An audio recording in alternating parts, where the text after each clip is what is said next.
Շատ լավ։ Փառավորվի քո անունը, Հիսուս։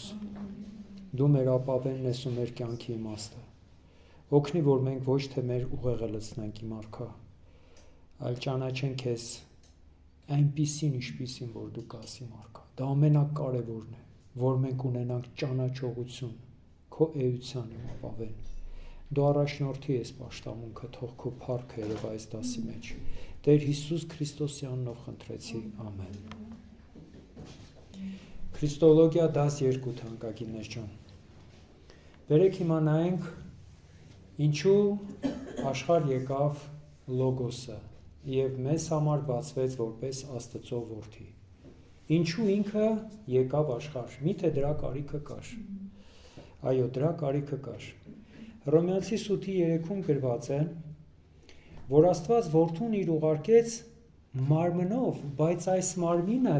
նման էր մեր մարմնին, մեղանչական։ Ռուսեն ասում է Бог послал сына своего в подобие плоти греховной։ Այս մեր մեղանչական մարմնին նման էր, բայց մեղք չէր գործում։ Ուրեմն, ինչու ինքը մարմնով եկավ։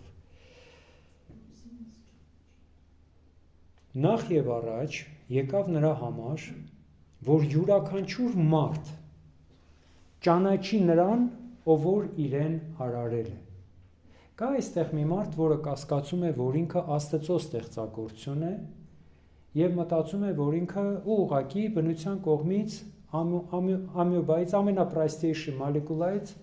առաջացել է եւ դառել է այսպիսի բարդ մի մեխանիզմ։ Չկա, չէ՞։ Մենք բոլորս հավատում ենք, որ իրեն իր կողմից ենք արարված, բայց ամենամեծ ցավը գիտեք որն է։ Որ մենք իր պատկերով եւ նմանությամբ ստեղծված լինելով իրեն չենք կրում մեր մեջ։ Եթե Հիսուսը չգար աշխարհ, որևէ մեկը ոչ թե չէր իմանա, այլ ընդհանրապես չէր ճանաչի ով է այդ Աստված։ Աստված բազում անգամ փորձեց մարդու հետ կապ հաստատի։ Ինքը կապը հաստատեց Նոյի միջոցով, երբ Նոյը 100 տարի վկայում էր, որ պիտի անձրև գա, մարդիկ ապաշխարեք, ինձ Աստված հայտնել է, Աստված ով է։ Հա, մի քանի արդար մարդ գիտեմ, բայց մնացածը ով է Աստված, Բաղամն է, ով է, ինչ է։ Հետո Աբրահամի միջոցով խոսեց։ Հետո մի օր եկավ, ինքը երբ Եգիպտոսից Իսրայելին հանեց, Սինա լեռան վրա իջավ։ Ուզում էր խոսել մարդկանց հետ, որ մարդիկ իրեն ճանաչեին, բայց մարդկանց համար այդ էջքը որոտ էր, կայծակ, սարսափ, մութ։ Եվ ասում է Աստված ձայնով խոսում էր, իսկ մարդիկ վախից պատերով էին կպնում, եւ Մովսեսին առաջ էին քաշում, ասում էին դու գնա այդ Աստծո հետ խոսա, մենք կմեռնենք։ Եվ Աստված հասկացավ, որ կներեք, սխալ է ասել եւ Աստված հասկացավ, պրոստը մեզ համար ավելի հասանելի ձևով ես բացատրում եմ, որ ճիշտը ոչ թե սարի վրա իջնելն է կամ մարգարեների միջոցով, այլ ինչպես Եբրայեցիս թուղթն է ասում, վերջի օրերում Աստված խոսեց իր որդու միջոցով։ Այսինքն ամենաճիշտը քայլելն է այդ մարդկանց մեջ եւ բացահայտելն է, բացատրելն է, թե ով եմ ես։ Ուրեմն Աստված մարմնով եկավ ամենաառաջինը, որ մենք ճանաչողություն ունենանք, ով է ինքը։ Երկրորդը, ինքը մարմնով եկավ նրա համար, որ մենք իր օրինակով ապրենք այսուհետև։ Ունենալով իր սուրբ, աննկարագրելի օրինակը, մենք այդ օրինակին հետևենք, հասկանում եք։ Եվ ոչ թե արդեն մեր նախաձեռնությամբ մենք մեր կյանքը կառուցենք, այլ այնպես ինչպես որ իր կամքն է, փառք իրան, հավիտյանս հավիտենից։ Հռոմեացի սութի 14-16-ը հիանալի բառեր ասում։ Բոլոր նրանք, ովքեր Աստծո հոգով են վարվում, Աստծո որդիներ են։ Որովհետև դուք ոչ թե ստրկության հոգի առաք, որ էլի վախի մեջ ապրեք, բայց առաք որդեգրման հոգին։ Եվ այդ հոգին իմ եւ քո մեջ ինչ է ասում։ Սուրբ Գիրքի մասը։ Ամեն։ Ինչ է ասում։ Այդ ինչ է Աբա հայր։ Մեր հայր։ Մեր հայր։ Աբան կամ Ավվա եբրայերեն հայր է նշանակում։ Երբ որ ես ասում եմ Աբբա հայր, ես Աստծուն անվանում եմ իմ հայրը։ Շատ լավ, ուրեմն հենց ինքը Սուրբ Հոգին վկայում է ինձ և քեզ, որ մենք Աստծո որդիներ ենք։ Ինչի՞, որովհետև 2000 տարի առաջ Հիսուսը հաղթեց։ Ուրեմն երրորդ բանը, ինչու ինքը մարմնով եկավ, որպեսզի լինի ամենակատարյալ և ընդունված զոհը։ Միակը, որ Աստծո մոտ այնքան խորը և վերջնական ընդունելություն ունեցավ, որ դրանից հետո արդեն այլ որևէ զոհաբերություն պետք չէր։ Հասկանում եք։ Դրա համար մենք այսօր էլ կենդանի չենք զոհաբերում,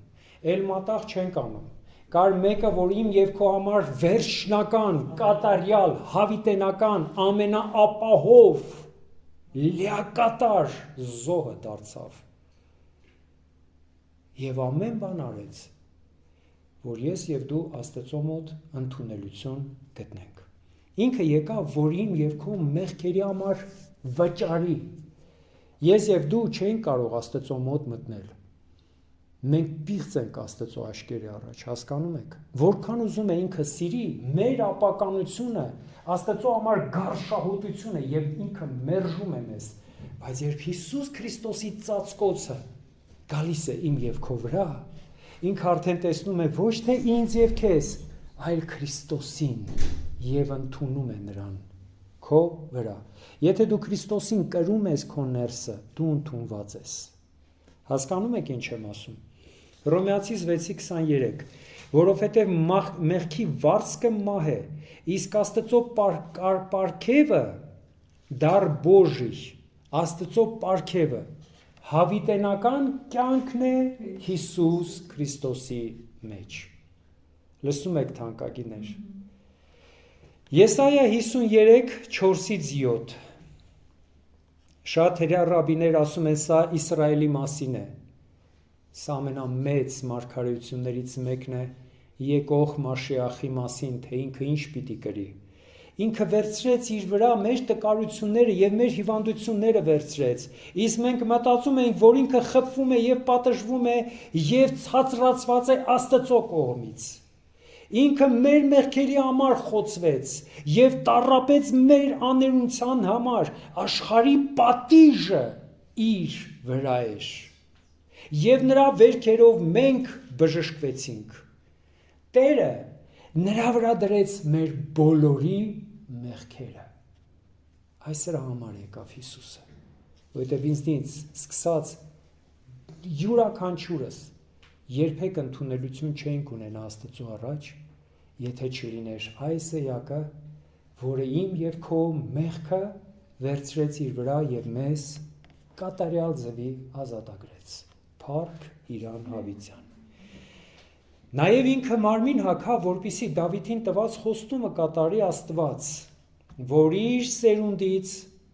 ինքը պիտի թագավոր դնի Իսրայելի վրա։ Երկրորդ Թագավորաց 7:12-16 համարները ասում է. դու Դավիթ կմահանաս և քո հայրերի հետ կգնաս գերեզման, իսկ ես քեզնից հետո քո սերմը կկանգնացնեմ, քո սերունդը կկանգնացնեմ և նրա թագավորությունը կամրացնեմ։ Երկրորդ Թագավորաց 7:12-16 համարները։ Նաև Ղուկաս 1:31-33 Ահա որդի կունենաս, անունը կներեք, ահա կհղիանաս, որդի կունենաս, նրա անունը կդնես Հիսուս և ինքը մեծ կլինի և բարձրալի որդի կկոչվի և նրան Տեր Աստվածը կտա Դավիթի գահը։ Հալելույա։ Սա դեռ առջևում է, թանկագիններ ջան։ Առաջի անգամ Մաշիախը եկավ և տառապեց, բայց ինքը պիտի գա երկրորդ անգամ։ Եվ երբ գա երկրորդ անգամ ինչ պիտի անի, ով կասի երկու բառով։ Ոչ։ Այո, հազարամյա ժամանակ ինքը Երուսաղեմում նստելու է թագավոր, Տեր տերած։ Եվ ամբողջ աշխարհը Զաքարիա մարգարեությունը կարդացեք թանկագիններ, կարդացեք աղոթքով խնդրում եմ, այդ ինչ աննկարագրելի մարգարեություն է, Եզեկիել մարգարեությունը կարդացեք, տեսեք ինչ է խոսում ապագա թագավորության մասին, Եսայա մարգարեությունը կարդացեք, ցնցող ուղղակի խոստումներ կա ամեն մեկի համար դրված։ Ուրեմն նրա թագավորությունը վերջ չունի եւ Աստված մարմնով եկավ եւս մի կարևոր բանի համար, որպեսզի սատանայի բոլոր գործերը քանդի։ Դրա համար էլ երբ ինքը հաղթեց խաչի վրա, մենք այսօր կիրառում ենք Հիսուս Քրիստոսի անունը եւ ինչ ենք անում։ Քանդում ենք այդ անունով սատանայի բոլոր գործերը, որովհետեւ Տերը ինձ եւ քեզ իշխանություն է տվել,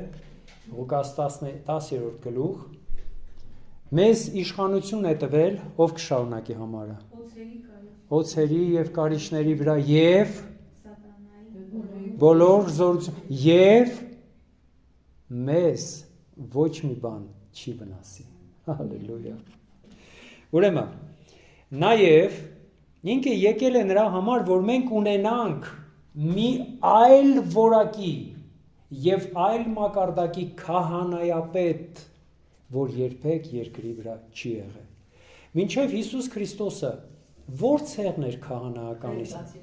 Ղևտացիները։ Իսկ ովքեր էին քահանայապետերը։ Ում սերունդից էին գալի։ Ում? Ահարոնի սերունդից էին գալի, այո, քահանայապետերը։ Բայց ինչի մեջ էր իրանց անկատար լինելը։ Ով կասի։ Մեղքը։ Այդ քահանայապետը իմ եւ քո նման մեղանչական մարդ էր։ Եվ ինքը ստիպված էր ամեն անգամ տարին մի անգամ Տիրոջ մոտ մտնելու, նաեւ իր մեղքերի համար Տիրոջ մոտ արյուն բերի, որ ներվի։ Եվ երբ ինքը մտնում էր, ինքը վախով էր մտնում, որովհետեւ կարող էր այդ զոհը չընդունվել եւ Տերը խփեր իրան սրբության սրբոցում։ Այս քահանայապետը, որ եկավ, կատարյալ է։ Ամեն։ Սուրբ է, ընդունված է եւ կարիք չկա որ ինքը ամեն տարի իր արյունը բերի, որովհետեւ միանգամվա զոհը հերիք էր, որ Հայր Աստված ընդունի դա եւ իր մեջ այդ քահանայապետի մեջ յուրաքանչյուր եկողը դուք ես հավիտյան ընդունելություն գտնեք։ Պարզ է։ Թանկագիններ, սա գիտեք, որ դուք խորանաք Աստծո խոսքի մեջ, որ դուք հասկանաք ինչ է Աստված արել իմ եւ քո համար, սա անգին մի բան է։ Մեզնից ամեն մեկի գնահատականը այս էր, մենք դժոխք պիտի գնայինք եւ հավիտյանս հավիտենից այնտեղ տառապենք։ Այդ էր մեր արժեքը։ Հիսուսը եկավ բարձյալների բարձյալը, տերերի տերը, ամեն բան թողեց, եկավ, որ ես եւ դու անորակներս փայլ եւ որակ ստանանք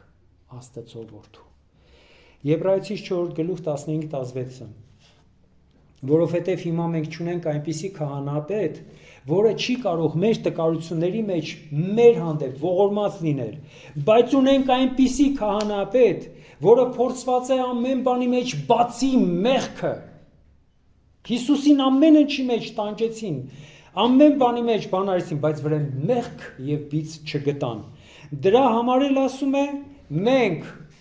շնորհի գահին մոտենում ենք, որ ողորմություն եւ շնորհ ստանանք։ Ումով։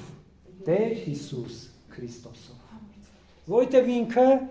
բարձյալ քահանայապետն է։ Իսկ հիմա գալիս ենք ձեր սիրած թեմային։ Էլ ինչի եկավ ինքը, որպիսի դատը կայացնի։ Եվ սա վերջնական դատն է լինելու։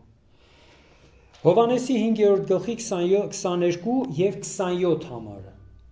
Որովհետև Աստված Հայրը չի դատում ոչ մեկի, բայց ամբողջ դատը տվել է Որդուն։ Եվ նրան իշխանություն է տվել, որպեսզի եւ դատ կայացնի,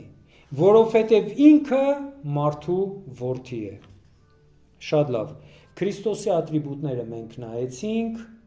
հավիտենական է, ամենակարող է, ամենազոր է։ Բերեք նայենք այս փաստը։ Ինչն է ապացուցում, թանկագիններ, խնդրում եմ գրեք վերնագիր, որ եկող Մաշիախը Քրիստոսը Աստված է, եւս ապացույց։ Երկրի վրա ինքը անում էր այնպիսի բաներ, որ բնորոշ էր միայն Աստծուն, հատկանշական էր միայն Աստծուն։ Որևէ այլ մարդ, քահանա, քահանայապետ, որևէ մեկ այս աշխարհում չուներ այդ իրավունքը անելու այն, ինչ որ անում էր Հիսուսը։ Մարկոս 2-րդ գլուխ 5-րդ համարը, երբ որ ինքը բժշկում է թուլացած մարդուն, ինքը ասում է քո մեղքերը ներված են։ Ես կարամ որևէ մեկի ասեմ քո մեղքերը ներված են, ազատ ես գնա։ Ես կարամ ասեմ Քրիստոսը կարող է ների քո մեղքերը։ Երբ ինքը այս անում էր, հրյաները բարկացան, ասին ով կարող է մեղքը ներել, բացի Աստված։ Այսինքն երբ Հիսուս այս հայտարարություն արեց, ինքը ուղղակի ասեց. ես Աստված եմ։ Ես ունեմ այդ լիազորությունը եւ այդ իրավունքը։ Պարզ է։ Շատ լավ։ Եկել էր մեռելներին հարություն տալու եւ ֆիզիկապես եւ հոգեվոր։ Հոգեվոր մեռածներին։ Հովհաննես 5:21 Ինչպես հայրն է հարություն տալի մեռածներին, այնպես էլ որդին է կենթանացնում նրան, ում ուզում է։ Փառք Իրան։ Ֆիզիկապես մահացած մարդկանցից ում եք հիշում, որ կենթանացրեց։ Հայրի որդուն, Ղազարոսին։ Ղազարոսինը вообще հրաշք էր, չէ՞։ 4 օր գերեզմանի մեջ էր։ 4 օր։ Քարը, որ ինքն տարան, երևի այդ նեխաոտը խփեց։ Բայց ինքը ինչ արեց։ Ղազարոս դուրս արի։ Եվ Ղազարոսը դուրս եկավ։ Սա կարող է անելով։ Ով որ Մարիամին մինչ այդ ասեց. ես եմ հարությունն ու կյանքը։ Ով որ ինձ հավատա չի մեռնի, Մարիամ։ Հա, գիտեմ ասում եմ, մի օր հարություն կառնի վերջը։ Հիմա Մարիամ, ես եմ, ուզում եմ հիմա եմ հարություն տալի։ Ով կարա ինձ ասի չես տալու։ Ես կարամ ու տենց բան ասեմ։ Դուք կարող եք։ Դա միայն եւ միայն կարող էր ասել մարմնով եկած լոգոսը։ Պարզ է։ Գնացինք առաջ։ Նաև հետաքրքիր մի վերնագիր գրեք, խնդրում եմ, Քրիստոսին ուրիշ մարդիկ էին անվանում Աստված։ Օրինակ Եհովայի վկաների ամենասիրած համարներից մեկն է, երբ որ ժամանակին ես այս համարը մեջ էի բերում իրենց հետ խոսելուց, իրանք ասում էին, չէ, եղբայր, դու այս համարը չես հասկանում։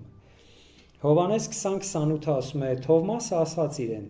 Իմ Տերս եւ իմ Աստվածս։ Սա երբ տեղի ունեցավ։ Երբ որ հարություն իրարել, որ Թովմասը չէր տեսել իրան։ Ամեն։ Երբ որ մատերը դրեց։ Ամեն։ Եվ Թովմասը ասեց իմ Տերը եւ իմ Աստվածը։ Եհովայի վկաները գիտեք ինչ են ասում։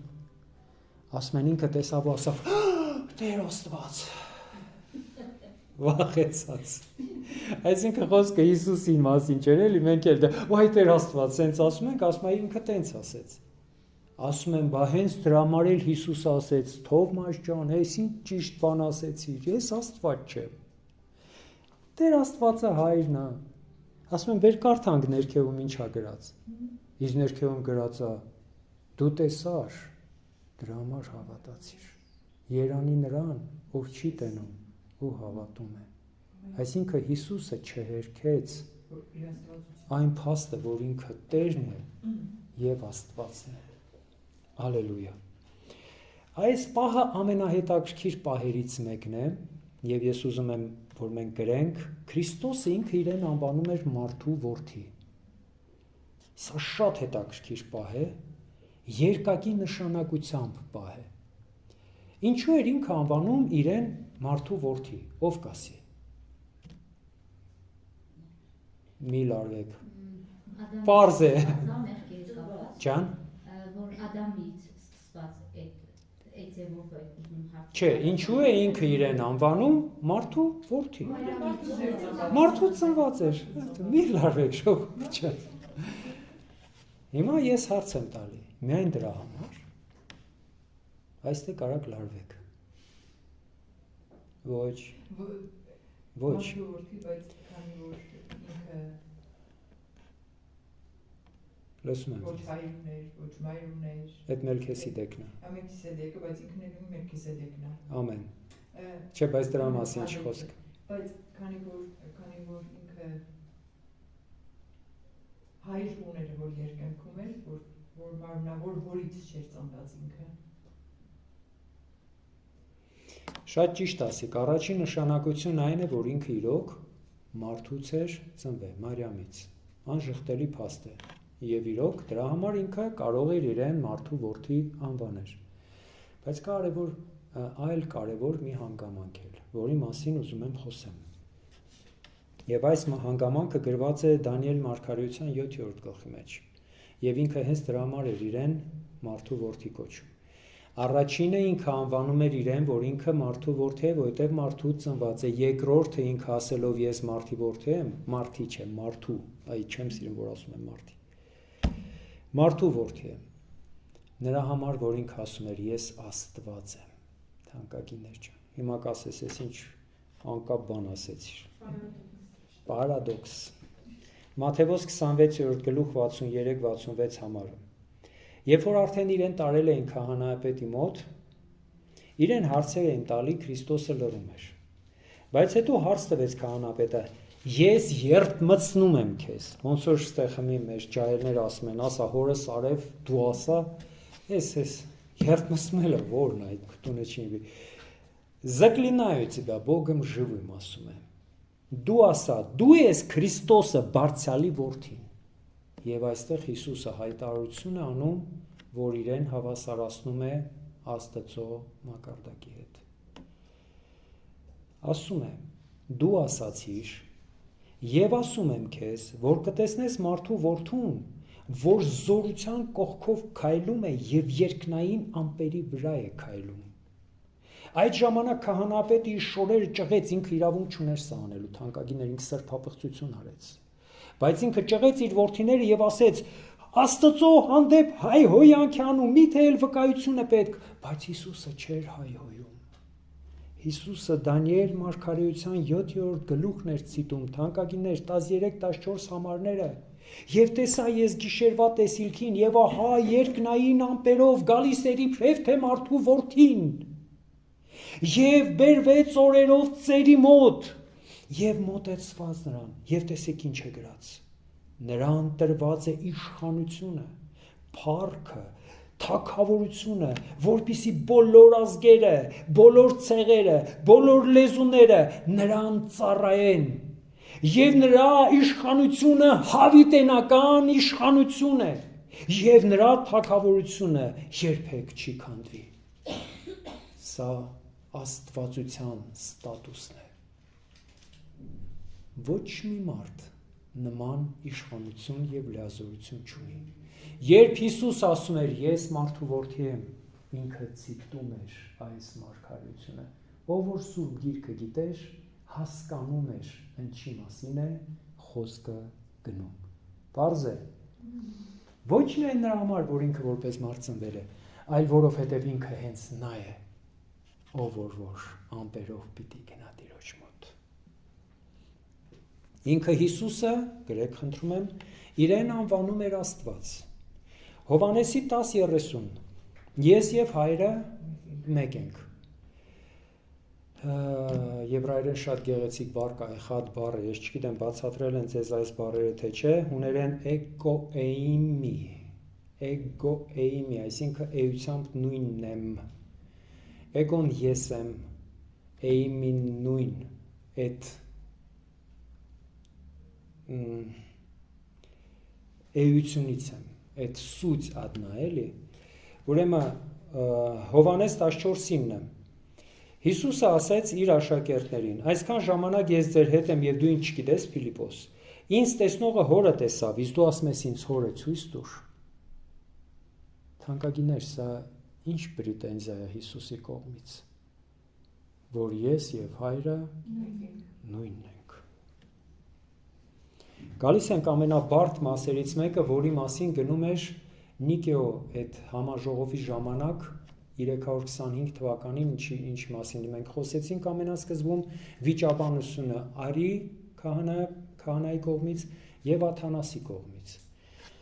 Ուրեմն բերեք նայենք Քրիստոսի էությունը։ Քրիստոսի էությունը։ Ուրեմն ինքը նույն էության նույն էություն ունի ինչ որ եւ հայրը։ Ինչպես բացատրեմ այս էությունը, ես չեմ կարող։ Հաստատ գիտեմ, որևէ մեկն է չի կարող։ Ասուն բացատրել հնարավոր չի, թանկագիներ չեմ։ Մենք ուղղակի հասկանում ենք իրեն այնքան, ինչքան որ ինքը կամեցել է ամեն մեկիս համար բացվել։ Բայց նույն էությունը ասում է, որ ինքը որևէ բանով հորից ցածր չի։ Այսինքն նույն բնությունը ունի, նույն որակներ ունի, նույն հատկանիշներ ունի, նույն իշխանություն ու դիրք ունի, հավասար են, աստվածային հիերարխիա հասկացողություն գոյություն չունի։ Եհովայի վկաները ասում են հայրը, դե հայրը է, որդուց առավել է,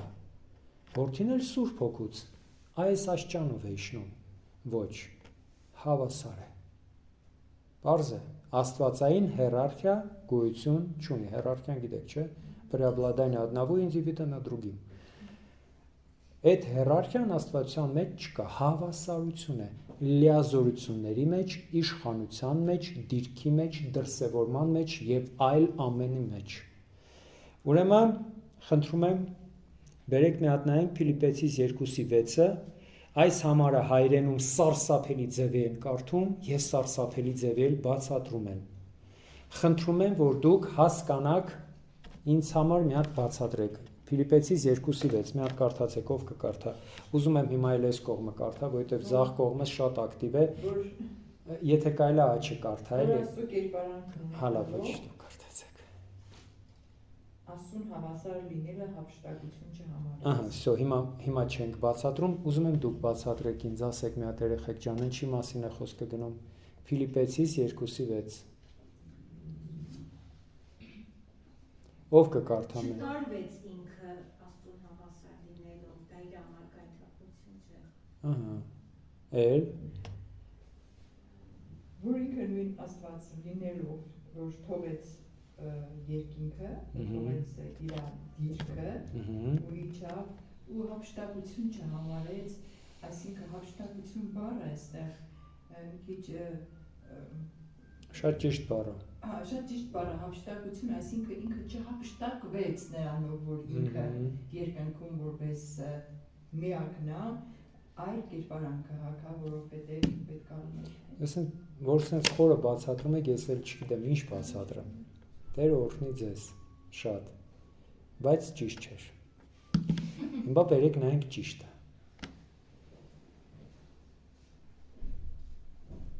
Ինքը Աստծո պատկերը լինելով, այսինքն Տիրոջ մորֆեն լինելով, բացարձակ չէր կողոպտում կամ հափշտակում, երբ որ ասում էր ես եւ հայրը նույնն ենք, բայց ինքը իրեն ցածրացրեց, ծառայի կերպար ակավ եւ անգամ մինչեւ մահը գնաց, էդ էլ խաչի մահը։ Ուրեմն այս համարը ոչ թե նրա մասին է, որ ինքը շատ համեստ էր եւ իրեն չէր թույլ տալի, որ ասեր ես եւ հայրը հավասար ենք, այլ հակառակ ասում էր ես եւ հայրը հավասար ենք, բայց ես ինքսից ցածրացրեցի։ Հասկանալի է։ Կարելի է մի բան Իհարկե։ ասենք սա նշանակում է, որ նսեմացում չհամարեց, իջնի։ Կողոպտություն չհամարեց, այսինքն ստեղ այս բառը ինչ է նշանակում։ Երբ որ որևէ մեկը ասում է, որ ես ասուն հավասար եմ, ինքը Տիրոջ փառքից գողանում է։ Այստեղ Հիսուսը երբ ասում էր ես չեմ, ռուսեն ասում է «не почитал хищением», այսինքն չէր համարում, որ ինքը գողանում է Տիրոջ փառքից, երբ ասում է ես եւ հայրը հավասար ենք։ Ինքը չէր գողություն անում, Տիրոջ փառքը չէր նսեմացնում, հասկանում եք։ Այս հավասարության մասին այս համարը թանկագիններ ջան, խնդրում եմ, որ ճիշտ հասկանաք, ամեն, թե չէ մի քանի քրիստոնյա հայ, երբ որ իրանք կարդում են այս համարները, ես իմ չեղած մազերը մի հատ էլ էր դուրս գալու, մի հատ էլ թափում էր, որովհետև այնպես էին այս համարը հասկանում, որ այդ միտքը այս համարի մեջ չկա, միտքը սա է, չի գողանում, երբ ասում է ես եւ հայրը հավասար ենք, բայց ինքը իրեն ցածրացրեց։ Այնտեղ հետաքրքիր պահ կա կենոզիսի հետ կապված, դա մենք հետո կանցնենք։ Մի հատ կարելի է։ Իհարկե։ Հայր, Որդի եւ Սուրբ Հոգի, իրանք նույն մակարդակի մեջ են, չէ՞։ Բացարձակ։ Այսինքն Հիսուսը մեզ սովորեցրեց, ասեց, երբ որ կամ եկաղորդի, ասացեք Հայր մեր, որ Այո։ երկնքում ես, ու հետո մի տեղ է ասում է, ինչ որ խնդրեք իմ անունով Հորից, կանեմ ձեզ համար, Այո։ որ Հայրը փառավորվի։ Այսինքն Սուրբ Հոգուն, երբ որ խնդրում ենք, մենք նույն ձև ինչպես Հորը խնդրում ենք Տեր Երան, մեկ են եւ նաեւ երրորդություն ենք։ Այո։ Նույն ձև պետք է խնդրենք։ Նայեք, եթե մենք հիմա տառակերությամբ զբաղվենք, ինչպես ասում են մի քանի մարդիկ, պիտի չխնդրենք Սուրբ Հոգուն։ Բայց Սուրբ Հոգուն ես դեմ չեմ, երբ որ մենք դիմում ենք։ Սուրբ Հոգու հաղորդակցությունն է մեր հետ։ Ես օրինակ խնդրում եմ։ Լավ եք անում, ես էլ եմ խնդրում։ Եթե Աստված երրորդություն է, ես կարող եմ դիմել Հորը, Որդուն, ինչի՞ չեմ կարող դիմել Սուրբ Հոգուն։ Այդ ինչ, ասենք, նախապաշարում է Սուրբ Հոգու հանդեպ, էլի։ Ի վերջո հիմա Սուրբ Հոգին չի մեջից աղաղակում Հորը, Աբբա, Հայր։ Թանկագիններ ջան, տառակերությամբ զբաղվել պետք չի, դուք շատ ճիշտ եք ասում, կարող ենք աղոթել նաև Սուրբ Հոգուն։ Այս իմ անձամբ իմ անհատական կարծիքն է։ Հիմա խնդրում եմ գրեք homoousios, homoousios, homoousios, հուներեն նշանակում է նույն էության պատկանելություն։ Նույն էության պատկանելություն։ Եվ գրեք խնդրում եմ homiousios, նմանակում կամ նմանություն նույն էությանը, բայց ոչ նույն էությունը։ Պատրաժանիե էլի կոպիտ ասած։ Սա հենց այն հարցն էր, որի շուրջ Նիկո այդ համաժողովի ժամանակ, տիեզերաժողովի ժամանակ վիճում էին Աթանասը եւ Արիանոսը։ Արիանոսը ասում էր, որ Հիսուսը homiousios է, նման է հոր էությանը, բայց նույնը չի։ Աթանասը ասում էր, որ ինքը homoousios է, այսինքն նույն էություն ունի, ինչ որ Հայրը։ Աստված է Աստծուց։ Պարզ է։ Պարզ են բացատրում, թանկագիններ ջան, խնդրում եմ մի լռեք, շատ լավ։ Ահա, ես լավ վերջացրեցի, Տերը օրհնի ձեզ։ Ահագին բան բաց թողեցի։ 5 րոպե ընդմիջում եւ գանք երրորդ քրիստալ 10 րոպե ընդմիջում եւ գանք քրիստալոգիա երրորդը։